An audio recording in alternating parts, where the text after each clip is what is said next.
We're in Kirkenes, a small Arctic town at the very edge of Norway, where NATO meets Russia. It's a place where everyday life collides with covert operations, and the shadows of the Cold War still loom large. Here, suspicion isn't just a feeling, it's a way of life. Locals call it Spy Town. Everything linked to Russia is treated with caution, and for good reason. The town sits just meters from Russian territory and has become a front line in Europe's new intelligence war. Norway's domestic intelligence agency, the PST, says Russia is ramping up hybrid operations, cyber warfare, sabotage, and deep cover espionage right here. The PST's regional chief, Johan Roldsnes, says the proximity to key NATO installations makes this place a top surveillance target. Last year, a Russian citizen drove 14 hours just to photograph military infrastructure. He was fined and banned from Norway, but that was just the tip of the iceberg.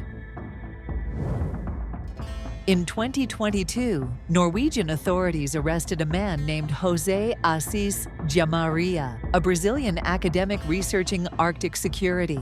Except, he wasn't Brazilian. He was actually Mikhail Makushin, a deep-cover Russian spy working for the GRU.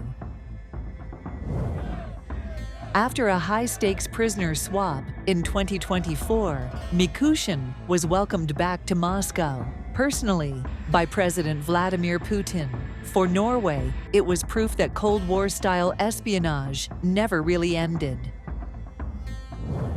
Russian intelligence isn't just hiding in academia. Norway says civilian fishing trawlers entering its ports are conducting maritime espionage, posing as fishermen while gathering data for the Kremlin. Norwegian agents now consider every Russian vessel a potential threat. They inspect each one that docks in Kirkenes, tracking crew identities and watching for telltale signs. Younger sailors, well-trained physiques, unusual questions. After 2022, Russia updated its naval doctrine to permit civilian vessels to serve military purposes. These trawlers often travel from Murmansk, the heart of Russia's nuclear northern fleet. And then there are the ghosts of espionage past. Frode Berg, a retired Norwegian border guard, was once friendly with his Russian counterparts until one of them betrayed him. In 2017, Berg was arrested in Russia for espionage. The friend he used to ski with and drink vodka alongside turned out to be an FSB officer. He could have warned me, Berg says now, but he didn't. Today, Berg believes he's still being watched by Russian agents. Others in Kirkenes feel the same. Residents talk about being followed, about suspicious vehicles, about strangers snapping photos from the shadows. The town's Soviet memorial has become a flashpoint. Some locals openly display Wagner flags. PST warns that events here are ripe for recruitment, especially among Russian citizens who travel frequently across the border.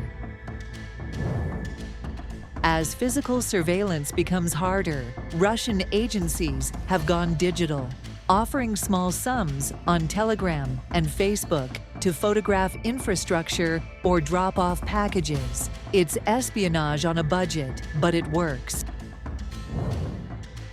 Even journalists visiting Kirkenes have reported being followed, filmed, and watched during interviews. One local source was tailed after speaking with the press. No official from the Russian consulate responded to requests for comment.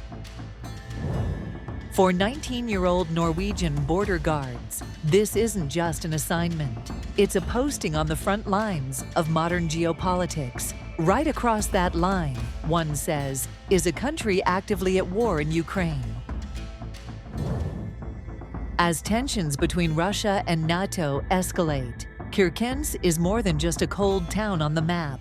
It's a key node in the West's surveillance web and a reminder that the lines between peace and conflict are increasingly blurred. In this new era of hybrid threats, no battlefield is too small, no village too remote. Kirkenes may be quiet, but the war for intelligence supremacy is raging just beneath the surface.